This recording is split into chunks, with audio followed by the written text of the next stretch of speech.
Ang atin pong tema sa araw na ito ay The End Zone.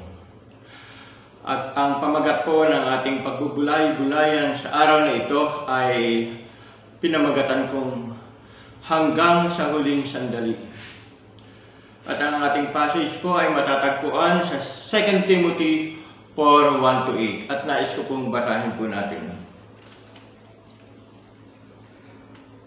Nais ko po itong basahin sa Tagalog. Inuutusan kita sa ngalan ng Diyos at ni Kristo Jesus na hatol sa mga buhay at mga patay. Alang-alang sa kanyang pagparito at paghahari, ipangaral mo ang salita ng Diyos, napapanahon man o hindi. Hikayatin mo, pagsabihan mo, at patatagin ang loob ng mga tao sa pamamagitan ng matiyagang pagtuturo. Sapagkat darating ang panahong hindi na nila pakikinggan ang wastong aral. Sa halip, susundin nila ang kanilang hilig. Mangangalap sila ng mga gurong walang ituturo kundi ang mga bagay lamang na gusto nilang marinig. Ibabaling nila sa mga alamat ang kanilang pansin at hindi na nila pakikinggan ang katotohanan. Kaya maging mapagpigil ka sa lahat ng oras. Pagtiisan mo ang kahirapang dumarating sa iyo. Gampanan mo ang tungkulin ng isang mangangaral ng mabuting balita. Tupdin mo ang iyong mga tungkulin bilang tagapaglingkod ng Diyos.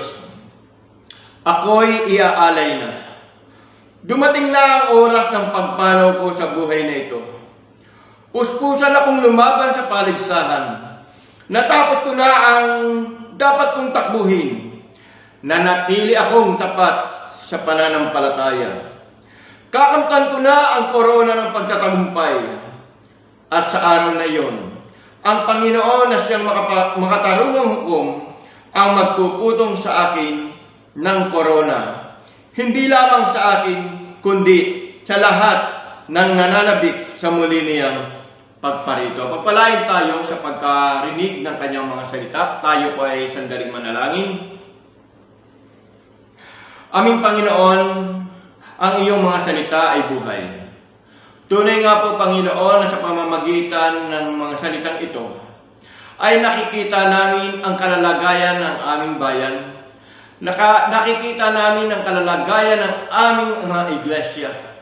Nakikita rin namin ang kalalagayan ng aming mga sarili. Dalangin namin, Panginoon, na sa pagpapatuloy namin, ay patuloy mo pong ihatid sa amin ang iyong mensahe. Mensahe na dapat namin taglayin bilang mga nakakilala sa iyo. Ako na inyong abang lingkod ay gamitin ninyo sa pagpapahayag ng iyong mga salita. Sa pangalan ni Jesus. Amen.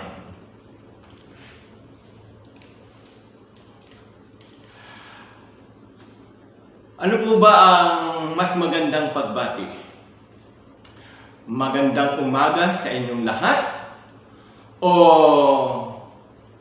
maganda at gwapo kayo sa umaga?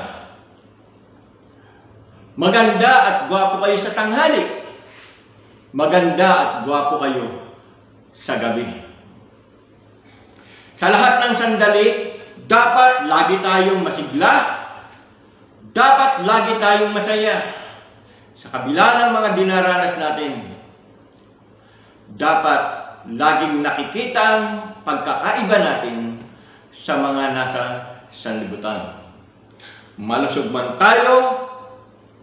tayo, o payat, na katulad ng isang ibong tikling. Ito po yung ibong tikling na po yung nasa picture.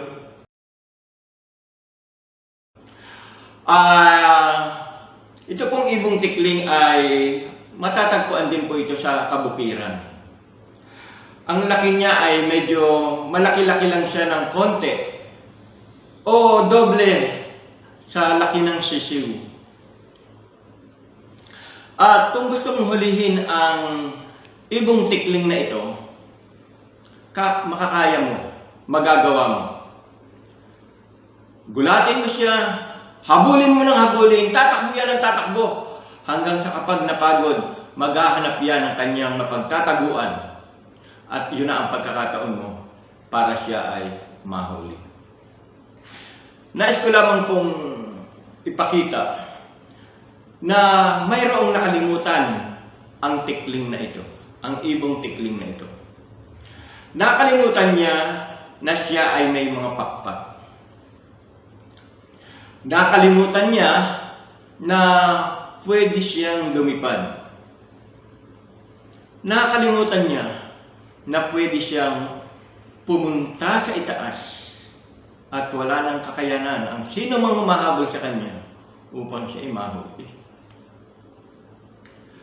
Marahil tayo ay marami ring nakakalimutan. Nakalimutan natin na anumang oras ay pwede tayong tumingala sa langit at manalangin sa Diyos nating Ama. Marami tayong mga alalahanin sa tingin natin ay hindi na natin kaya, pero laging ipinapaalala sa atin, anuman ang mga kabigatan na ating pinapasan, ipagkatiwala natin sa Kanya. Hindi sa pamamagitan ng ating lakas, kundi sa pamamagitan ng Diyos na ating kinikilala. Ikalawang bagay na maaaring nakalimutan natin, tayo ay ibinukod. Tayo ay mga Kristiyano. Kabataan ka man, ikaw ay Kristiyano. Kababaihan ka man, ikaw ay Kristiyano. Kalalakihan ka man, ikaw ay Kristiyano. Opisyalis ka man, o elder ka man ng iglesia, ikaw ay Kristiyano. Tayo ay mga Kristiyano na may Kristong sinasamba. Pangatlo na maaari din nating nakalimutan bilang mga Kristiyano, tayo ay may pananagutan sa ating mga kapwa mananampalataya at maging sa mga taong hindi pa mananampalataya na nangangailangan ng ating pagpapatotoo sa Kristong ating sinasamba. Kumusta po tayo? Ang title po ng aking mensahe ngayon ay pinamagatan kong Hanggang sa Huling Sandali. Hanggang sa huling sandali, sa mga talata na ating binasa, ito ay pagpapahayag ni Apostol Pablo na alam niya na nasa huling panahon na siya. Malapit na siyang mawala. Tayo, alam po ba natin kung kailan ang ating huling sandali? Kaya ba natin sabihin na matatagalan pa ang ating buhay? Kaya ba natin sabihin na tayo ay mamumuhay pa ng masagana, maligaya, at kaya natin iwasan ang kamatayan na maaring dumating sa atin o ang muling pagbabalik ng ating Panginoong Hesukristo? Napakaganda ng aking narinig na ang sabi, dapat lagi nating itinuturing na ang araw na ito ay huling araw na natin. Today is our last day. Bakit? Dahil kapag itinuring natin na ang bawat araw o ang araw na ito ay huling araw na natin, sigurado gagawin natin ang lahat ng alam nating mabubuting bagay. Kapag itinuring natin na ito ay huling araw na natin, lahat ng effort ay ating ibubuhos. Kapag itinuring natin na ito ay huling araw na natin, ibibigay na natin yung lahat ng best natin. Yung lahat ng alam natin na pinakamabuting bagay ay gagawin na natin. Kaya kung magkagayon, kung ang ating dadalhin sa ating buhay ay lagi nating sasabihin na ito ay huling araw na natin. Napakaganda ng quotation na aking nabasa. Ang sabi rito, do all you can where you are with what you have. Gawin mo na ang lahat ng iyong magagawa. Kung saan ka man naroon at kung anong mayroon ka. Sapagkat maaari, ito na ang huling sandali ng ating buhay. Kaya nga ang aklat ng Timoteo ay mga paalaala at mga tagubilin ni Apostol Pablo para kay Timoteo. Yung background po ng 1 Timothy. Si Timoteo po ay pinakilala bilang isang kabataang Kristiyano. Talagang may kakaibang katangian. Kapag sinabing ikaw ay kabataan at dinugtungan ng Kristiyano, mayroon kang kakaibang papel na dapat gampanan. Mayroon kang kakaibang gawain na kailangan mong gawin. Kabataang Kristiyano. Ibig sabihin, kakaiba ka. Mayroon kang kinikilala. Ibig sabihin, ikaw ay kaisa, kasama, kabilang sa pananampalatayang Kristiyano. Kabataang Kristiyano nang ipakilala ni Apostol Pablo si Timoteo. Ang ikalawa, sa 1 Timothy pa lamang ay pinakilala na ni Apostol Pablo na si Timoteo ay kasama at katulong ni Pablo sa pagpapahayag ng mabuting balita tungkol kay Yesu Kristo. Kasama at katulong. Pwede pala na ikaw ay kasama pero hindi ka tumutulong. Pwede rin naman na ikaw ay tumutulong pero hindi ka kaisa sa pananampalataya. Pero si Timoteo ay pinakilala kasama at katulong o kaisa sa pagpapahayag ng mabuting balita tungkol kay Yesu Kristo. Sa 1 Timothy pa rin ay may tatlong pangunahing paksa. Binabanggit ko ito upang makita natin kung anong kalalagayan mayroon sila. Ang una ay may babala si Apostol Pablo para kay Timoteo tungkol sa mga maling aral o maling turo na kumakalat sa kanilang iglesia noon. Napakahirap po nito na kinakailangan marunong ka, alam mo yung pananampalataya upang kaya mong ipahayag at sabihin na mali ang kanilang mga sinasabi. Katulad na lamang halimbawa ng sinasabi nila na mahirap o masama ang sanlibutan at ang kaligtasan ay matatalo mo lamang kung ikaw ay susunod o meron kang kaalamang lihim o susunod ka sa ilang mga alituntunin katulad ng hindi pag-aasawa at hindi pagkain ng mga ilang uri ng pagkain. Kinakailangan alam natin kung paano natin sasabihin na sila ay mali sa kanilang mga itinuturo. Ang ikalawang paksa ay tungkol sa pamamahala at pagsamba sa loob ng iglesia. Ibig sabihin, ang ating mga pananambahan ay hindi lamang dapat basta-basta pananambahan, kundi kinakailangan ito ay mapamahalaan ng maayos at maging sa pagsamba ay mapamahalaan din ito ng maayos. Kaya nga minsan sa ating mga pagpupulong, pinag-uusapan natin ano ba ang nararapat nating gawin sa ating pagsamba at paano natin pamamahalaan ang ating iglesia. Pangatlo na paksa sa unang Timoteo pa lamang, ang sabi, ito ay payo kay Timoteo na maging mabuting lingkod at alalahanin na siya ay may pananagutan sa kanyang kapwa mananampalataya. Kabataang Kristiyano, may pananagutan sa kanyang kapwa mananampalataya. Tayo ay mga kabilang sa iglesia na ating pinaglilingkuran at mayroon tayong kanya-kanyang pananagutan sa ating mga kapwa mananampalataya. Kailangan natin silang alagaan. Kailangan natin silang turuan. Kailangan natin silang itama. Kailangan natin silang alalayan sa kanilang buhay Kristiyano. Sa 2 Timothy, ito naman po yung background niya. Si Timoteo ay ipinakilala na rito bilang isang nakababatang kamanggagawa. Hindi lamang kabataang Kristiyano, kundi nakababatang kamanggagawa. Ibig sabihin, manggagawa na siya. Talagang nagbiministeryo na siya. Nangangaral na siya. Nagpapahayag na tungkol kay Kristo.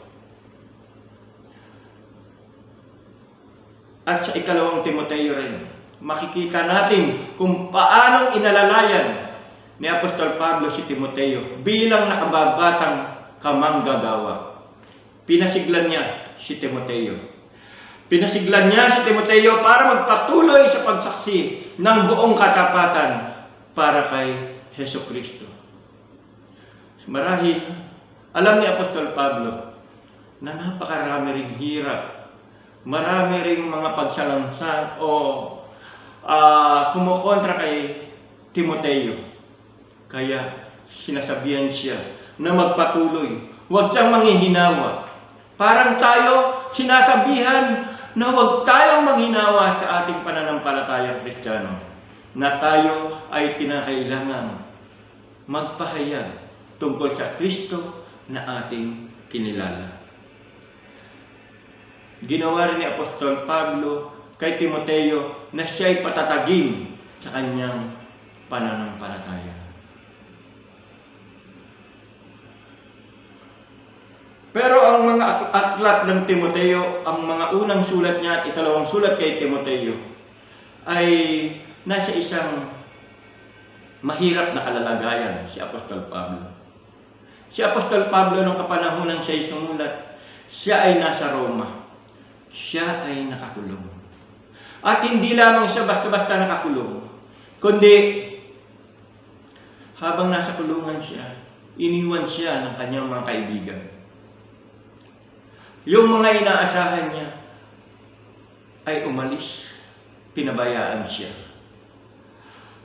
Pero mayroong mga ilan na talagang naandun pa rin ang pagtulong kay Apostol Pablo. Ibig sabihin, sila man na mga manggagawa ay mayroon ding mga iba't ibang mga kalalagayan. Nasa kulungan siya.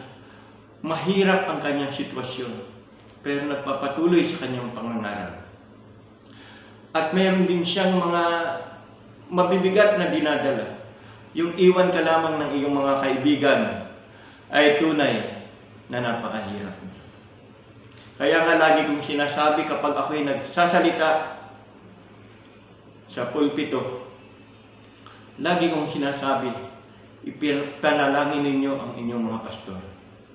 Sapagkat maaring minsan kailangan nila ng encouragement mula sa inyo. Kailangan nila ng lakas ng loob na magbubuhat sa inyo. Lagi po natin ipapanalangin ang ating mga manggagawa. May 3 puntos po ako na gusto kong dalhin sa atin. Ang una po ay Paul as a mentor. Nung tinignan ko po ang kahulugan ng mentor, ang sabi po rito, an experienced and trusted advisor. Maraming mga karanasan at mapagkakatiwalaang tagapayo. Hindi lamang po advisor, siya isa ring guide, isa ring counselor. At tinignan ko rin po yung mentorship, ang sabi po rito, is a relationship in which a more experienced or more knowledgeable person helps to guide a less experienced or less knowledgeable. So, ibig sabihin, itong si Apostol Pablo ay pinapakita na mas maraming karanasan at mapagkakatiwalaan. na siyang nangangalaga kay Timoteo na kanyang dinidisipulo. Naalala ko po, meron po akong kilala at minsan nababanggit niya na rin sa ating iglesia na mula pa noong siya ay nakakilala sa Panginoon hanggang siya ay nahubog sa pananampalatayang Kristiyano, siya po ay laging sinusubaybayan ng kanyang mentor. At hanggang sa ngayon, nagpapatuloy pa rin na binabahaginan siya ng mga salita ng Diyos. Nagpapatuloy pa rin ang kanyang mentor. Tayo po, sino po ba ang ating mentor? Sino po ba ang nag-aalaga sa atin? O tayo ba ay mga mentor na at meron na tayong mga dinidisipulo? Hindi po dapat na tayo ay manatili na lagi na lamang dinidisipulo. Na kahit dinidisipulo tayo, dapat po tayong maging mentor din. Meron na po ba tayong mga inaalagaan? Meron na ba tayong pinapayuhan? Meron na ba tayong sinasabihan na anak, kapatid, kinakailangan magpatuloy ka sa iyong pananampalatayang Kristiyano sapagkat ang buhay na walang hanggan ay narito lamang. Ang kaligtasan ay kay Kristo lamang matatagpuan. Ang ikalawang puntos po na gusto pong dalahin sa atin ay Paul's clear ministry. Malinaw po, maliwanag kay Apostol Pablo ang kanyang ministeryo. Para sa kanya, si Jesus ang Mesyas. Sa 2 Timothy chapter 1 verse 10, ang sabi po rito, 1 Timothy 1:10, ang kautusan ay ginawa rin dahil sa may hilig sa kahalayan. Sa 2 Timothy verse 1 to 10. Verse 1, 2 Timothy chapter 1 verse 10. Sabi po rito, ngunit nahayag lamang ito nang dumating si Kristo Jesus na ating tagapagligtas. Nilupig niya ang kamatayan at inihayag ang buhay na walang hanggan sa pamamagitan ng mabuting balita. So malinaw kay Apostol Pablo na ang kanyang pinananampalatayanan ay si Jesus na siyang tagapagligtas. Kailangang malinaw din po sa atin yan. Paano ka bang iniligtas ng ating Panginoong si Kristo? Si Kristo ba talaga ay tinuturing mong tagapagligtas ng iyong buhay? Malinaw po kay Apostol Pablo. Alam niya na si Jesus ang Mesyas. Si Jesus, sa kanya lamang magmumula ang kaligtasan. Malinaw din kay Apostol Pablo na si Jesus ay buhay. Na si Jesus ay muling nabuhay at ito ay matatagpuan natin sa 2 Timothy 2 verse 8. Ang sabi po rito, alalahanin mo si Jesucristo ang nagmula sa angkan ni David at ang muling nabuhay. Mahirap po ito. Sa isang naging Kristiyano, kinakailangan matibay ang iyong pundasyon, matibay ang iyong pananampalataya na si Jesus ay tunay na nabuhay. Hindi lamang siya Mesyas, kundi siya ay buhay. Siya ay muling nabuhay. Malinaw po ito kay Apostol Pablo. At ang pangatlo na kanyang pinananampalatayanan, si Jesus ay muling babalik. Ito po ay matatagpuan natin sa 2 Timothy 4 verse 8. Ang sabi po rito, kakamtan ko na ang korona ng pagtatagumpay. At sa araw na yaon, ang Panginoon na siyang makatarungang hukom ang magpuputong sa akin ng korona. Hindi lamang sa akin, kundi sa lahat ng nananabik sa muli niyang pagparito. So malinaw po ang pananampalataya ni Apostol Pablo. Si Jesus ang Mesyas, si Jesus ay buhay, si Jesus ay muling babalik. At ito rin po ang itinuturo niyo sa atin. Dahil kung hindi tayo naniniwala na si Jesus ay muling babalik, ang lahat ng mga sinasabi niya sa banal na kasulatan ay walang saysay. Kapag hindi tayo naniwala na si Jesus ang Mesyas, wala tayong kaligtasang matatamo. At kung hindi tayo naniwala na si Jesus ay buhay, walang saysay ang ating pananampalataya. At alam din ni Apostol Pablo na sa lahat ng ito ay mayroong gantimpala, mayroong buhay na walang hanggan. Ang pangatlo pong puntos na gusto ko pong dalahin sa atin sa oras na ito. Paul remains Christ's faithful servant. Nanatili siyang tapat sa kanyang pananampalataya, nanatili siyang tapat na lingkod ni Jesucristo. Sa 2 Timothy 4:6-7, ako'y iaalay na, dumating na ang oras ng pagpanaw ko sa buhay na ito. Puspusan akong lumaban sa paligsahan, natapos ko na ang dapat kong takbuhin, nanatili akong tapat sa pananampalataya. Sabi rito, nanatili akong tapat sa pananampalataya. Nakita po natin ang buhay ni Apostol Pablo. Hanggang sa huling sandali, nanatili siyang tapat sa kanyang pananampalataya. Marami mga pagsubok ang kanyang dinanas sa kanyang paglilingkod. Nanatili siyang tapat sa kanyang pananampalataya. Maging hamon nawa sa atin ang buhay ni Apostol Pablo. Kahit anong mga problema ang dumating, bilang isang Kristiyano, nagpapatuloy sa kanyang paglilingkod at pagbibigay ng magandang patotoo sa lahat ng kanyang mga inaalagaan. Ang maganda pa kay Apostol Pablo, at gusto ko po bigyan ng diin ito. Sa kanyang buhay, sa dami ng kanyang dinanas, mayroon siyang hinubog ng mga manggagawa. Mayroon siyang ginawang mga katulad niya. Nag-duplicate siya. Hindi lamang nanatiling siyang tagapangaral, kundi maraming naging mga tagapangaral. Kaya nga makikita natin ang tagumpay ng isang iglesia kung ang isang iglesia ay makakapag-produce ng kanyang kapwa mga manggagawa.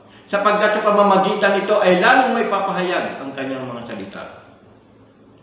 Kailangan po natin humubog ng mga kapwa manggagawa. Ang isa pang gusto ko rin ipakita rito at bigyan ng pagkilala sa ginawa ni Apostol Pablo sa kanyang pagpapahayag ng salita ng Diyos, ay marami siyang naitatag na iba't ibang mga iglesia. Hindi lamang siya humubog ng mga manggagawa, kundi marami siyang naitatag na mga iglesia.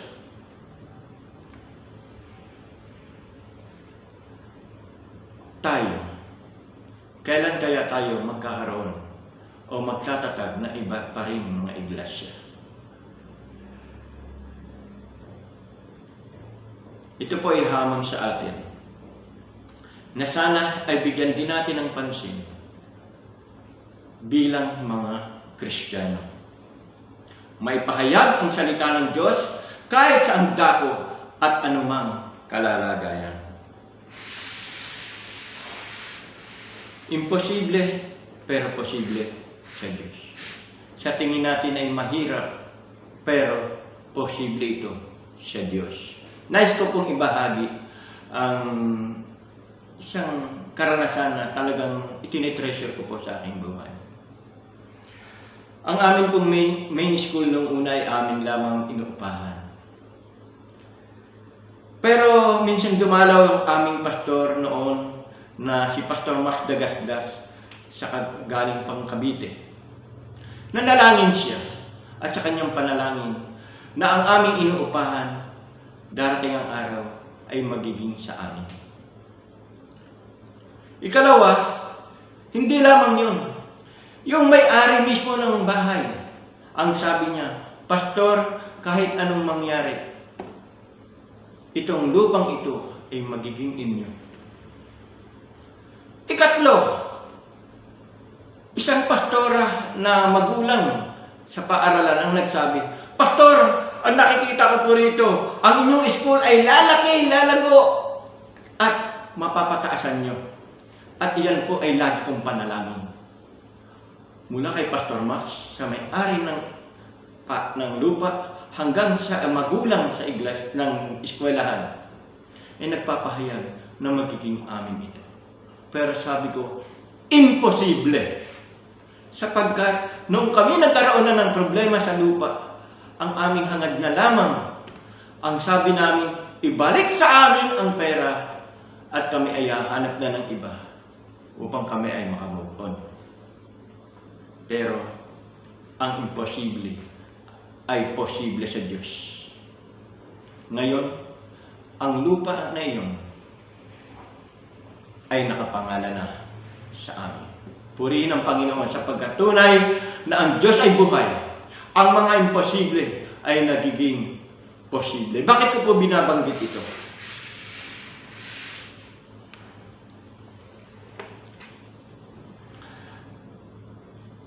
Ang kanya-kanyang karanasan, katulad ng karanasan ni Apostol Pablo, mula sa kanyang paglalakbay doon sa daang Damasco, siya ay nahulog sa kabayo. At sa kanyang karanasan ito ay nakita niya ang buhay na Kristo. Narinig niya ang kanyang tinig. At ito ay isang turning point para sa kanya. Ito ay isang buhay na karanasan para sa kanya. At kahit sino pang magsabi sa kanya na mali ang pananampalatayang Kristiyano, ay kaya niyang ipagtanggol sapagkat meron siyang sariling karanasan. Sino ang mapagsasabi ni si Apostol Pablo na isang matalino, isang nakapag-aral, isang mayaman, at isang persecutor ng mga Kristiyano ay magiging isang mangangaral ni Kristo? Imposible, pero naging posible.